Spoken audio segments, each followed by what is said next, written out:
వచ్చిండి పెట్టేసుకున్నాం ఎడగల ఇంటి ముందు పోతున్నాం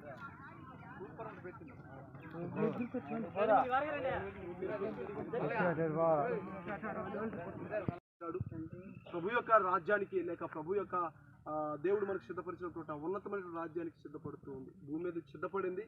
సో ఇదిగో ఇక్కడ ఈ రీతిగా మనం మట్టిలో నుంచి తీయబడ్డాం కాబట్టి దేవుడు మరలా దానిలోకి మనల్ని తీసుకువెళ్ళిపోతాడు. ప్రభు రెండవ రాకడలో వస్తాడు. ఆయన వచ్చినప్పుడు క్రీస్తునందు నుండి మృతులైన వారు ఏం చేస్తారని చదువుతాం బైబిల్లో. వారు మొదట లేస్తారు. అంటే